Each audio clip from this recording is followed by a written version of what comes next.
Welcome students, આજે આપણે અભ્યાસ કરશું બજાર સંશોધનનું સ્વરૂપ, એટલે કે બજાર સંશોધન કેવા પ્રકારે કાર્ય કરે છે. તો શરૂઆત કરીએ પ્રસ્તાવનાથી. બજાર તો જાણે વર્ષો જૂની બાબત બની ગયા હોય. આંતરરાષ્ટ્રીય બજારના સીમાડા અસર કરવાની હરીફાઈ જાગી છે. એટલે કે હવે બજાર એક જૂની વાત થઈ ગઈ છે. કેમ તો કે હાલના સમયમાં જ બધા આંતરરાષ્ટ્રીય બજારમાં વેપાર કરે છે. આપણે સૌ જાણીએ છીએ કે આંતરરાષ્ટ્રીય બજાર સુધી આપણે એકબીજાની વસ્તુઓનું વેચાણ કરી શકીએ છીએ, અને ત્યાં પણ બહુ જ મોટામાં મોટી હરીફાઈ જાગી છે. આપણે આપણા સ્થાન પર ટકી રહેવું હશે તો આપણે સતત દોડતા રહેવું પડશે. કેટલીક ઝડપથી વિશ્વના પ્રભાવો પલટાતા રહે છે. તેનું સચોટ ચિત્ર આ વિધાન પરથી રજૂ થાય છે. આજે વિશ્વ એક બજાર બન્યું છે, અને તેથી જ તો વિશ્વના મોટાભાગના દેશો ભારતની ચા અને બ્રાઝિલની કોફીનો સ્વાદ માણી શકે છે, અને યુરોપ અમેરિકાના યાંત્રિક સાધનો દ્વારા ઔદ્યોગિક વિકાસ સાધી શકાય છે. વેચાણ વિશાળ ફલક પર મૂકવામાં આવે તો બજાર સંશોધનનો મહત્ત્વનો ફાળો છે. આપણે સૌ જાણીએ છીએ કે 20મી સદીના પૂર્વાર્ધને આપણે અગાઉ પણ જાણ્યું હતું કે ઔદ્યોગિક ક્રાંતિ કીધી હતી, અને ઉત્તરાર્ધને બજાર ક્રાંતિ કીધી હતી. હવે છે બજાર સંશોધનનો અર્થ. બજાર સંશોધનના હાર્દમાં ગ્રાહક રહેલો છે. તેથી જ તો એક લેખકે એવી વ્યાખ્યા આપી છે કે ગ્રાહકની ટેવો, એની અભિરુચિ અને વલણોનો અભ્યાસ એટલે બજાર સંશોધન. આ બધી જ વ્યાખ્યાઓનો અભ્યાસ આપણે અગાઉ ક્વેશ્ચન નંબર 1માં કરી ચૂક્યા છીએ. હવે તો આપણે ખાલી એમનો ઉપરથી અભ્યાસ કરી લઈએ. આ બધી જ વ્યાખ્યા વિશે આપણે અગાઉ અભ્યાસ કર્યો. બજાર સંશોધનમાં ગ્રાહકોના અભ્યાસ પર વધુ ભાર મૂકવામાં આવે છે, તે દેખીતું છે. એટલે કે જ્યારે પણ બજાર સંશોધન કરો ત્યારે ગ્રાહકોના અભ્યાસ ઉપર વધુ ભાર મૂકવામાં આવેલો છે. પણ તેમ કરવા છતાં બજાર સંશોધનને મર્યાદિત, એટલે કે એના અર્થને મર્યાદિત ન કરાય. ગ્રાહકોનો અભ્યાસ તો તેનું એક મહત્ત્વનું પાસું ગણી શકાય. વાસ્તવમાં તો બજારના કોઈ પણ સંશોધન કરવામાં આવે તેને બજાર સંશોધન કહી શકાય. એટલે કે બજાર માટે તમે કોઈ પણ સંશોધન કરો એને બજાર સંશોધન કહેવાય છે. હવે આપણે એમ અને ફિલિપ કોટલરની વ્યાખ્યા અગાઉ અભ્યાસ કર્યો. હવે આપણે આજે અભ્યાસ કરીશું સ્વેકસવર્ડ બજાર સંશોધનની જે વ્યાખ્યા આપે છે એનો, અને આલ્બર્ટ બ્લેન્કશીપ જે વ્યાખ્યા આપે છે તેનો. તો વેલ એવું કહે છે કે બજાર સંશોધન એ બજારનું જોખમ ઘટાડવાનું એક વ્યવસ્થિત પ્રયાસ છે. એટલે કે એ એવું કહે છે કે બજાર સંશોધન જે છે એ બજારનું જોખમ ઘટાડવાનું એક વ્યવસ્થિત પ્રયાસ છે. બજાર સંશોધનનું મુખ્ય કાર્ય, જેને આધારે કદાપી યોજના ઘડાય તે હકીકત પાયો વિશાળ. એટલે કે જે યોજના ઘડાય છે એ યોજના પર કાર્ય કરવાનું, અને એક વ્યવસ્થિત રીતે એવું કાર્ય કરવાનું જેથી બજારના જોખમોને ઘટાડી શકાય. અને આલ્બર્ટ એવું કહે છે કે બજાર સંશોધન એ એવી સહાયક સેવા છે કે જે દ્વારા બજાર સંચાલનને બજારમાં શું વેચી શકાશે, કેટલું વેચી શકાશે તે અંગેના સારા ખ્યાલ સાથે ઉત્પાદન કરવા પ્રેરે છે, અને ઓછામાં ઓછા બગાડ સાથે વેચાણના વિવિધ સાધનો કઈ રીતે એકઠા કરવા તે અંગેના સારા ખ્યાલ સાથે બજાર મેળવવા પ્રેરે છે. એટલે કે બજાર સંશોધન એક એવી સહાયક પ્રક્રિયા છે કે જેના દ્વારા બજારમાં શું વેચી શકાશે, કેટલું વેચી શકાશે, અને તે અંગે કેવા ખ્યાલ છે એ જે ઉત્પાદનને પ્રેરે છે એના વિશેની માહિતી મળે છે. ઉપરોક્ત વ્યાખ્યાઓ અનુસાર તપાસતા જણાય છે કે બજારના વિવિધ પ્રકારના પ્રશ્નો ઉકેલવા માટે બજાર સંશોધન એ એક વૈજ્ઞાનિક પ્રક્રિયા છે. બજારનું સ્થાન નક્કી કરવું, વેચાણ અને વિતરણની સુધારેલી પદ્ધતિ સ્વીકારવી, વસ્તુ વિશ્લેષણ કે વેચાણ વિશ્લેષણ કરવું, જાહેરાતના માધ્યમો શોધવા તથા તેનો સમય નક્કી કરવો વગેરે અનેકવિધ પ્રશ્નોના યોગ્ય અને ઝડપી નિરાકરણ માટે બજાર સંશોધન ઉપયોગી નીવડે છે. હવે છે બજાર સંશોધનનું કાર્યક્ષેત્ર. બજાર સંશોધન એ એવી વૈજ્ઞાનિક અભ્યાસ છે, આપણે અગાઉ પણ જાણ્યું હતું કે બજાર સંશોધન એ વૈજ્ઞાનિક અભ્યાસ છે કે જેના દ્વારા બજારમાં થતો ફેરફાર વિશે માહિતી મેળવી શકાય છે. બજાર પ્રક્રિયા દરમિયાન ઉદ્ભવતા પ્રશ્નોમાં ભાવ નક્કી કરવાનો, વિતરણના માધ્યમની પસંદગીનો, વેચાણધારો અને અંકુશનો વેચાણ ઘટાડવાનો, સંગ્રહ કરવાનો વગેરે પ્રશ્નોનો સમાવેશ કરી શકાય છે. આ સઘળા પ્રશ્નો સરળ ઉકેલ માટે જરૂરી માહિતી બજાર સંશોધન પૂરી પાડે છે. આ ઉપરથી તેના કાર્યક્ષેત્રની વિશાળતાનો સહજ ખ્યાલ આવી શકે છે. ઉત્પાદક પાસેથી માલ કે સેવા ગ્રાહકો સુધી પહોંચે ત્યાં સુધીના તમામ તબક્કાઓ પ્રશ્નોને બજાર સંશોધનના કાર્યક્ષેત્રમાં સમાવેશ થાય છે. જે મુખ્યની નીચેની બાબતો ઉલ્લેખ કરે છે. એટલે આપણે સૌ આ બધી જ માહિતી વિશે ઉપરોક્ત જાણકારી મેળવી. હવે કઈ કઈ બાબતોનો કાર્યક્ષેત્રમાં ઉલ્લેખ કરવામાં આવે છે તેના વિશે માહિતી આપેલી છે. તો સૌથી પહેલું છે વસ્તુ અંગેનો અભ્યાસ. વસ્તુ અંગેના અભ્યાસમાં મુખ્યત્વે નીચેનાનો અભ્યાસ સમાવેશ કરી શકાય. પહેલું, સમગ્ર ઉદ્યોગના વેચાણનો આર્થિક અભ્યાસ. ઉદ્યોગના વેચાણ સાથે એકમના વેચાણની સરખામણી અને એકમના વેચાણ પર થતી વિવિધ અસરોનો અભ્યાસ. જેવું કે સમગ્ર જે વેચાણ થાય છે એની માટે આપણે આર્થિક અભ્યાસ પણ કરવો જોઈએ અને તેની જ સાથે એકમનું કેટલું વેચાણ છે અને એકમના વેચાણ પર જે અસરો થાય છે એનો પણ અભ્યાસ કરવો જરૂરી છે. બીજું છે એકમની વસ્તુઓ સાથે હરીફ વસ્તુઓની અને અવેજી વસ્તુઓની સરખામણી અને મૂલ્યાંકન. એટલે કે હવે જે એકમની વસ્તુઓ છે એની સાથે હરીફ વસ્તુઓની અને અવેજી એટલે કે એની જેવી જે બીજી વસ્તુઓ પ્રાપ્ત છે એ બધી જ વસ્તુઓની સરખામણી કરવી અને મૂલ્યાંકન કરવું. ત્રીજું છે એકમના ઉત્પાદન માટે ગ્રાહકોની સ્વીકાર્યતાનો અને જો અસંતોષ હોય તો તેને કેટલા મનમાં અવગણનાનો અભ્યાસ. એટલે હવે કે ગ્રાહકો કેટલા પ્રમાણમાં એકમની પેદાશ સ્વીકારે છે અને અસંતોષ છે તો કેવી રીતે અસંતોષ છે, શું કામની અવગણના કરે છે પેદાશની, એનો અભ્યાસ કરવો એ પણ જરૂરી છે. પછી છે વસ્તુના ચાલુ ઉપયોગ અને નવા સૂચિત ઉપયોગનો અભ્યાસ. એટલે કે જે વસ્તુ છે એનો આપણે ચાલુ ઉપયોગ કેવી રીતે કરીએ અને નવો સૂચિત ઉપયોગ કેવી રીતે કરીએ એનો પણ અભ્યાસ કરવામાં આવે છે. પછી છે વસ્તુઓની વધારાની જાતો, કદ, નામ, આકાર તથા ગુણવત્તામાં શક્ય સુધારા અંગે. એટલે કે આપણી જે પેદાશ છે એમાં આપણે કેવી રીતે શક્ય સુધારા કરી શકીએ તેમની પ્રકારમાં, એના કદમાં, એમની નામમાં, ગુણવત્તામાં, એનો પણ અભ્યાસ કરવો છે. અને છેલ્લું છે વસ્તુની પેકિંગ. એટલે કે વસ્તુ આપણે કેવી રીતે પેકિંગ કરીને ગ્રાહક સુધી પહોંચાડશું એનો પણ અભ્યાસ કરવામાં આવે છે. બીજું છે બજાર અંગેનો અભ્યાસ. તો કે બજાર અંગેમાં નીચેની બાબતો. એમાં પહેલી બાબત છે ઉત્પાદિત વસ્તુઓના બજારના સ્વરૂપનો અભ્યાસ. એટલે કે જે વસ્તુ બજારમાં ઉપયોગ મૂકવાની છે એ બજારનું સ્વરૂપ કેવું છે એનો અભ્યાસ કરવો જોઈએ. પછી છે દરેક વસ્તુ માટે વેચાણ વિસ્તાર પ્રમાણે વેચાણની શક્યતા અંગે અભ્યાસ. એટલે કે આપણે જે વસ્તુનું વેચાણ કરવાનું છે એ વિસ્તાર પ્રમાણે કેવી રીતે વેચાણની શક્યતા રહેલી છે, વધુ વેચાશે, ઓછું વેચાશે કે નહિવત પ્રમાણમાં વેચાશે, એનો અભ્યાસ કરવો જોઈએ. દરેક વસ્તુ માટેના બજારની ખાસ લાક્ષણિકતાનો અભ્યાસ. એટલે કે જે બધી જ વસ્તુ છે એ બધી વસ્તુઓની ખાસ અમુક લાક્ષણિકતાનો પણ અભ્યાસ કરવો જોઈએ. પછી છે દરેક વસ્તુ માટેના બજારમાં વેચાણ અંગેના વલણનો અભ્યાસ. એટલે કે જે વસ્તુ છે એનો વેચાણનો વલણ કેવા પ્રકારે રહેલું છે એનો અભ્યાસ કરવો જોઈએ. બજાર કદને અસર કરતા આર્થિક પરિબળો. એટલે કે બજાર કદને જે આર્થિક પરિબળો અસર કરે છે એનો પણ અભ્યાસ કરવો જોઈએ. ત્રીજું છે વેચાણ નીતિ અને પદ્ધતિ અંગેનો અભ્યાસ. એટલે કે હવે વેચાણ નીતિ છે તો કેવા પ્રકારની વેચાણ નીતિ અને પદ્ધતિ છે એના અભ્યાસ અંગે માહિતી છે. તો સૌથી પહેલું છે કુલ વેચાણ અને વેચાણની અસરકારકતાની દ્રષ્ટિએ પ્રત્યેક વસ્તુઓના વેચાણ વિસ્તરણનો સમાવેશ કરી શકાય.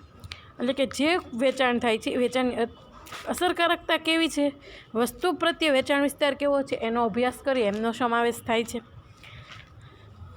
પછી છે બિન નફાકારક વેચાણ વિસ્તાર બંધ કરવા તથા ચાલુ વેચાણ વિસ્તાર ભવિષ્યમાં પણ નફાકારક રહેશે કે કેમ તે નક્કી કરવા તેમજ નવા વેચાણ વિસ્તાર શોધવા. એમની પછીનું છે એકમની ઉત્પાદિત વસ્તુઓ તથા તેની અવેજી વસ્તુઓના વિતરણનો અને પુરવઠાનો અભ્યાસ. એટલે અને છેલ્લું છે એકમના સેલ્સમેનની વેચાણકારકતા. એટલે કે એકમનો જે સેલ્સમેન છે આપણી વસ્તુનું જે વેચાણ કરે છે એમની અસરકારકતા કેટલા પ્રમાણમાં રહેલી છે એનો પણ અભ્યાસ કરવામાં આવે છે. ચોથું છે હરીફાઈ અંગેનો અભ્યાસ. હરીફાઈ અંગેના અભ્યાસમાં નીચેની બાબતો. તો કે હરીફાઈની ઉત્પાદિત વસ્તુઓ અને તેની વેચાણ નીતિ તથા વિતરણ પદ્ધતિનો અભ્યાસ. એટલે કે હરીફાઈ જે વસ્તુનું ઉત્પાદન કરે છે તે અને એની વેચાણ નીતિ તથા વિતરણ પદ્ધતિ કેવા પ્રકારની છે હરીફાઈની તેનો અભ્યાસ જરૂરી છે. પછી છે વસ્તુઓની ગુણવત્તા, પેકિંગ, ઉપયોગ વગેરેની સરખામણી તથા મૂલ્યાંકન કોની સાથે? તો કે હરીફાઈ સાથે. હરીફ જે છે એની વસ્તુની ગુણવત્તા કેવી છે, એનું પેકિંગ કેવું છે, તેના ઉપયોગો કેવા છે એની સરખામણી કરવાની અને એનો મૂલ્યાંકનનો અભ્યાસ કરવાનો, જેથી આપણે આપણી પેદાશમાં પણ જો કંઈ સુધારા વધારા કરવા હોય તો કરી શકીએ. પછી છે હરીફની ઉત્પાદિત વસ્તુઓની હરીફાઈની કક્ષા, બજાર વિસ્તાર વગેરેનો અભ્યાસ. એટલે કે જે આપણે હરીફાઈ છે એની ઉત્પાદિત વસ્તુઓ છે એની કક્ષા કેવી છે, તેના બજાર વિસ્તાર કેવો છે, એના વિશેનો અભ્યાસ કરવો. છેલ્લું છે કે જે પરિબળો હરીફાઈને અસર કરે છે એ બધા જ પરિબળોનો આપણે અભ્યાસ કરવો જોઈએ, જેના દ્વારા આપણે જાણી શકીએ કે આપણે આપણી પેદાશમાં કે આપણે વેચાણ વિતરણમાં કેવા પ્રકારના સુધારા કરવાની જરૂર છે. તો આ વાત થઈ કે આપણે કેટલી બાબતોનો અભ્યાસ કરવાની જરૂર છે જે બજાર સ્વરૂપે દર્શાવ્યું, બજાર સંશોધનના સ્વરૂપ તરીકે દર્શાવવામાં આવેલું છે. હવે છે બજાર સંશોધનના હેતુઓ. તો પ્રસ્તાવના આપણે સૌ જાણીએ જ છીએ કે બજાર સંશોધન માટે માર્કેટિંગની અલગ અલગ માહિતી એકત્રિત કરી એનું વિશ્લેષણ કરી અને અર્થઘટન દ્વારા નિર્ણયો કરવામાં આવે છે અને અમુક વ્યૂહરચનાઓ પાડીને મુખ્ય ઉદ્દેશો સિદ્ધ કરી શકાય. તો આ ઉદ્દેશો કે હેતુઓ કેવા હોઈ શકે બજાર સંશોધનના? તો સૌથી પહેલો હેતુ છે નવી પેદાશને બજારમાં દાખલ કરવા. પહેલો તો આપણો એવો હેતુ હોય બજાર સંશોધનનો કે આપણે કોઈ એકમ છે અને આપણી કોઈ નવી પેદાશ છે એને આપણે બજારમાં દાખલ કરવી છે, તો એની માટે બજાર સંશોધન ખૂબ જ જરૂરી બની રહે છે. તો કે નવી પેદાશ બજારમાં મૂકવા અંગેનો નિર્ણય કરવા માર્કેટિંગ સંશોધન દ્વારા એકત્રિત કરેલી માહિતી ખૂબ જ ઉપયોગી બને છે. માર્કેટિંગ સંશોધનના આધારે નવી પેદાશની નાની સંભાવના નિશ્ચિત કરી શકાય. એટલે કે હવે આપણે નવી પેદાશ બજારમાં મૂકવા માટે પણ માર્કેટિંગ સંશોધન દ્વારા જે માહિતી એકત્ર કરીએ છીએ એ ખૂબ જ ઉપયોગી બને છે. બીજું છે બજાર પ્રવેશ માટે. એટલે કે હવે આપણે નવા બજારમાં પ્રવેશવાનું, તો પ્રવેશવા માટે કયા શા માટે બજાર સંશોધન કરવું, કઈ માહિતી મેળવવી એ જોવું પડે. તો કે કોઈપણ કંપનીએ નવા બજાર વિભાગમાં પ્રવેશવા માટે તે બજાર અંગેનું સંપૂર્ણ માર્કેટિંગ સંશોધન કરવું જરૂરી બને છે. માર્કેટિંગ સંશોધનના આધારે વિવિધ બજાર વિભાગોની લાક્ષણિકતાઓની માહિતી મળી રહે છે, જેના આધારે બજાર પ્રવેશ અંગે નિર્ણયો લઈ શકાય. એટલે કે બજારમાં પ્રવેશવા માટે પણ સંપૂર્ણ માર્કેટિંગ સંશોધન કરવું, એના આધારે આપણે વિવિધ વિભાગોની માહિતી મેળવવાની અને એને આધારે આપણે બજારમાં કેવી રીતે પ્રવેશવું એ અંગેનો નિર્ણય લઈ શકીએ છીએ. ત્રીજું છે માંગ આધારણ માટે. તો કે માર્કેટિંગ સંશોધન દ્વારા માંગના પૂર્વાનુમાન માટે બહુ મહત્ત્વની માહિતી મળી શકે છે. ગ્રાહકોના વલણ, બજારની પરિસ્થિતિ, હરીફાઈની કક્ષા, અભિવૃદ્ધિના પ્રયત્નો વગેરે માહિતીને આધારે માંગનું પૂર્વાનુમાન થઈ શકે. એટલે કે માંગ માટે પણ બજાર સંશોધન જરૂરી છે. કેમ? તો કે ગ્રાહકોનું વલણ કેવું છે, બજારની પરિસ્થિતિ કેવી છે, હરીફાઈની કક્ષા કેવી છે, અભિવૃદ્ધિના પ્રયત્નો કે છે, આ બધી માહિતીને આધારે આપણે માંગનું પૂર્વાનુમાન એટલે કે માંગનું આધારણ કરી શકીએ. ચોથું છે પેદાશ વિકાસ માટે. પેદાશના લક્ષણો તથા ગુણધર્મો વખત સુધારા કરવા જોઈએ. એટલે કે પેદાશના લક્ષણોમાં અને ગુણધર્મમાં સમયે સુધારા કરવા જોઈએ. માંગણીની સપાટી ટકાવી રાખવા તથા તેમાં વધારો કરવા પેદાશના સ્વરૂપ, કામગીરી, ઉપયોગિતા, બ્રાન્ડ, પેકેજિંગ વગેરેમાં કેવા ફેરફાર કરવા અથવા ક્યારે કરવા તે માટે નિર્ણય જરૂરી છે. તો આ નિર્ણય માટે પણ આપણે માર્કેટિંગ સંશોધન કરાવવું જોઈએ. પાંચમું છે પેદાશ મિશ્રમાં પરિવર્તન માટે. તો કે પેદાશ મિશ્રમાં વિવિધ પેદાશો તથા પેદાશ શ્રેણીમાં વધારો કે ઘટાડો કરવા માટેના નિર્ણય. પેદાશ મિશ્રમાં કઈ પેદાશની લોકપ્રિયતા વધુ છે તથા કઈ પેદાશો નબળી છે, બ્રાન્ડ પ્રત્યેની વફાદારીની કક્ષા કેટલી છે, નવી કઈ પેદાશો સફળ થવાની શક્યતા છે વગેરે માહિતી પરથી પેદાશ મિશ્રના પરિવર્તનના નિર્ણયો આપણે લઈ શકીએ છીએ. એટલે કે પેદાશ મિશ્રમાં પણ પરિવર્તન કરવા માટે બજાર સંશોધન જરૂરી છે. છઠ્ઠું છે બજાર વિભાજન માટે. આપણે સૌ અગાઉ ભણ્યા કે બજાર વિભાજન આપણે કઈ રીતે કરી શકીએ, તો એના આધારો આપણને આપ્યા હતા બજાર વિભાજનના. તો આ બજાર વિભાજનના જે 4 આધારો હતા, વસ્તી વિષયક, સામાજિક, સાંસ્કૃતિક અને મનોવિજ્ઞાન, તો 4 આધારોમાં પણ બજારનું વિભાજન કરવા માટે બજાર સંશોધન આપણે ખૂબ જ જરૂરી રહે છે. પછી છે હરીફાઈની જાણકારી માટે.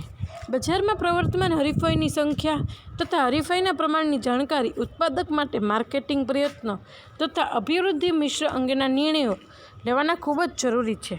હરીફો અંગેની માહિતી તેઓની જાહેરાતો દ્વારા, વેચાણ વૃદ્ધિના કાર્યક્રમો દ્વારા, ગ્રાહકોની વિતરકોની પૂછપરછ કરવાથી તથા હરીફો દ્વારા પ્રકાશિત થતા તેમના વાર્ષિક અને વચગાળાના અહેવાલો પરથી મળી રહે છે. માર્કેટિંગ સંશોધન દ્વારા માહિતીનું એકત્રીકરણ, વિશ્લેષણ તથા અર્થઘટન કરવામાં આવે છે. એટલે કે આપણે માહિતી જે મેળવીએ છીએ એનું અર્થઘટન કરીએ છીએ, એનું વિશ્લેષણ કરીએ છીએ અને એકત્રીકરણ દ્વારા જે પ્રવૃત્તિ હાથ ધરે છે એના દ્વારા આપણે હરીફાઈ કેટલા પ્રમાણમાં બજારમાં છે, હરીફાઈની સંખ્યા કેટલી છે, કેવા પ્રકારના હરીફો છે, એ બધા જ વિશેની માહિતી આપણે બજાર સંશોધન વિશે પ્રાપ્ત કરી શકીએ છીએ. 8મું છે કિંમત નિર્ધારણ. એટલે કે આપણે વસ્તુની કિંમત નક્કી કરવા માટે પણ બજાર સંશોધન જરૂરી છે. કેમ? તો કે વેચાણનો તથા એકમની નફાકારકતાનો આધાર મહદઅંશે પેદાશની કિંમતના નિર્ધારણ પર રહેલો છે. પેદાશની કિંમત પડતર કરતાં ઓછી કે ગ્રાહકોની મૂલ્ય અનુભૂતિ કરતાં વધુ ન હોવી જોઈએ.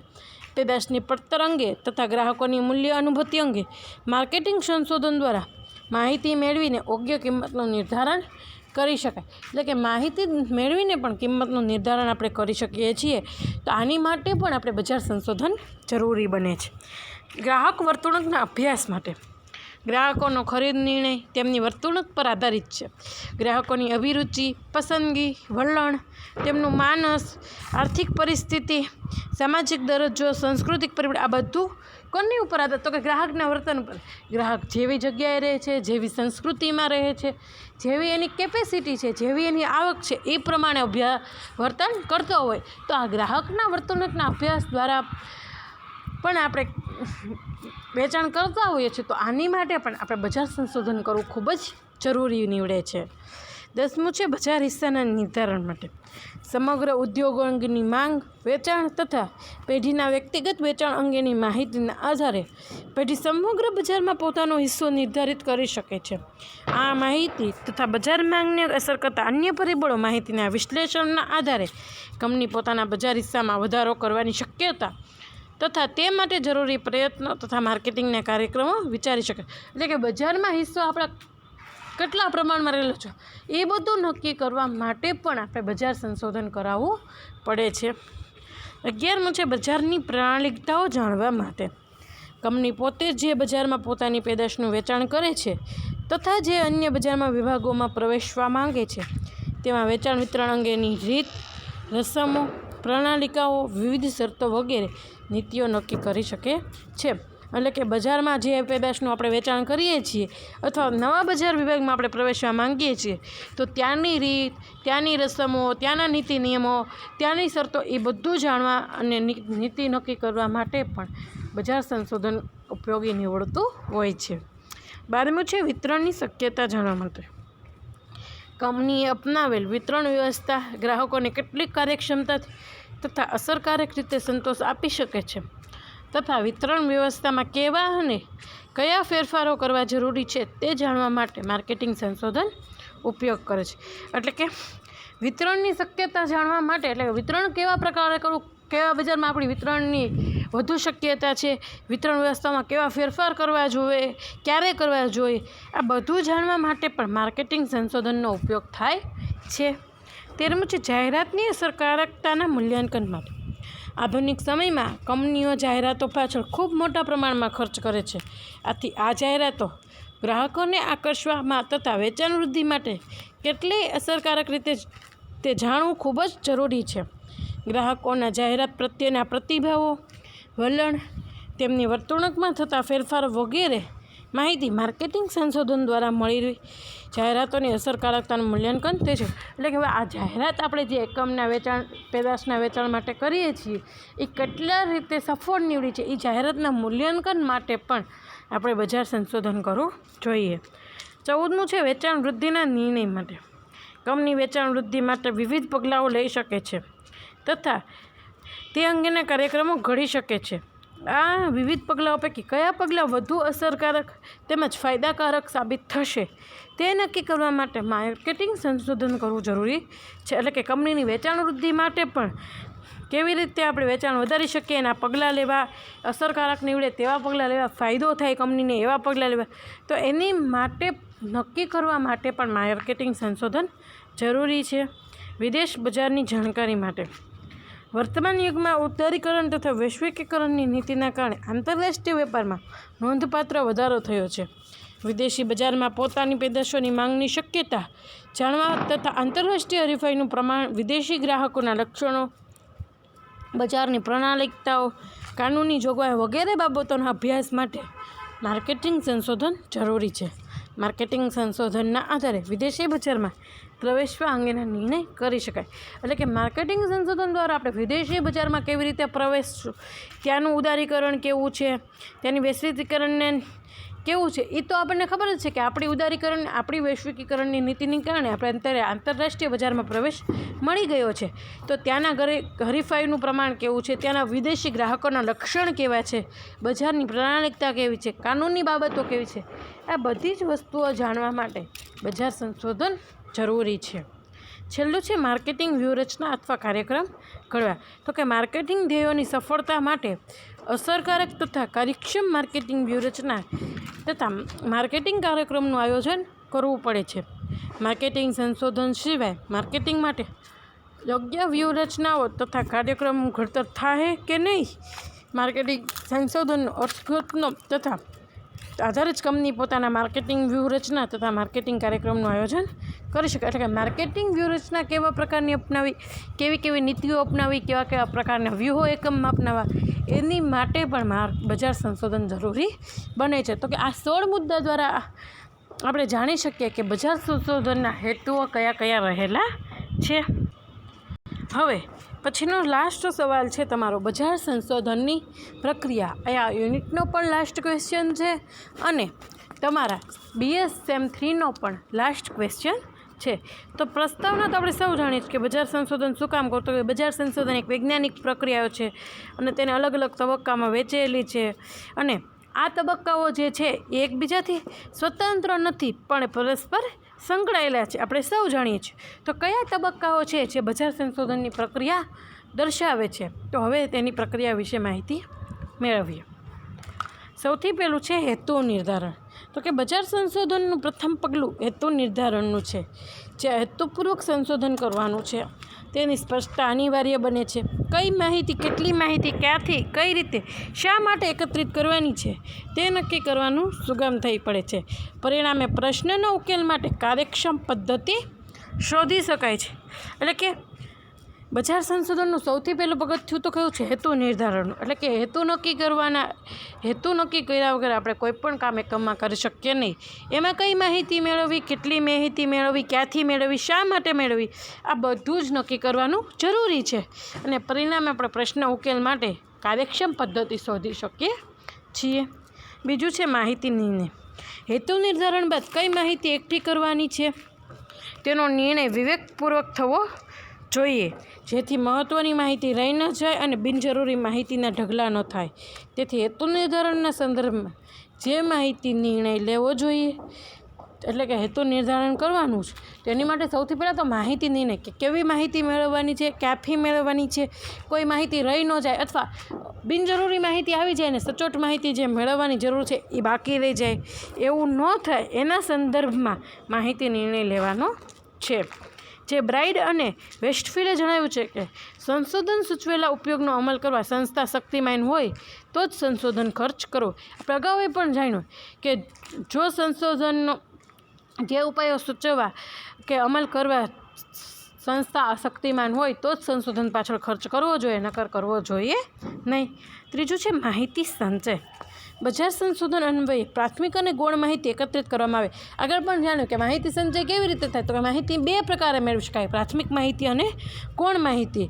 હવે પ્રાથમિક માહિતી અને ગૌણ માહિતીના પણ પ્રાપ્તિ સ્થાનો આપણને દર્શાવ્યા છે. તો કે સંસ્થાનો રેકોર્ડ, તો સંસ્થા જૂના રેકોર્ડ પરથી ગ્રાહકોના માલના વેચાણ ખર્ચ, જાહેરાત ખર્ચ વગેરેની માહિતી એકઠી કરી શકે છે.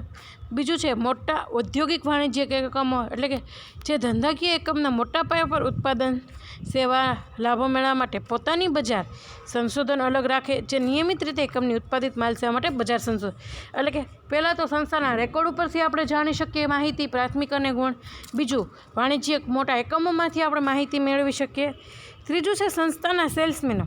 તેઓ ગ્રાહકના સીધા સંપર્કમાં આવતા હોવાથી ગ્રાહકોની જરૂરિયાત, માંગ, અભિરુચિ, ટેવ, વલણ, ખરીદ શક્તિ, પેકિંગ, જાહેરાતનું માધ્યમ, આ બધી માહિતી પૂરી પાડે. કેમ? તો કે સંસ્થાની વસ્તુનું પહેલેથી વેચાણ કરે છે, સંસ્થાના સેલ્સમેન છે, તો એની પાસેથી આપણે પણ પ્રાથમિક અને ગૌણ માહિતી પ્રાપ્ત કરી શકીએ. પછી છે ઉત્પાદકો કે જથ્થાબંધ વેપારીઓ. તો કે આ જે વેપારીઓ છે તેમને છૂટક બજાર સંશોધન મેળવી શકે. કેમ? તો કે એ બધા જ હંમેશા નિયમિત રીતે ગ્રાહકોના સંપર્કમાં આવતા હોય. તો આ ઉત્પાદકો કે જથ્થાબંધ વેપારીઓ પાસેથી પણ આપણે બજાર સંશોધન માટેની માહિતી મેળવી શકીએ. અને છેલ્લું છે બજાર સંશોધન કરતી સ્વતંત્ર. એટલે કે ઘણી સંસ્થાઓ એવી છે કે બજાર સંશોધન પોતાની રીતે સ્વતંત્ર રીતે કરાવે, સ્વતંત્ર સંસ્થાઓ દ્વારા કરાવતી હોય છે. તો આ વસ્તુ થઈ આપણે બજાર સંશોધનની પ્રક્રિયા વિશેની. તો આજે અહીંયા આપણું BF કમ્પ્લીટ થાય છે. Thank you students.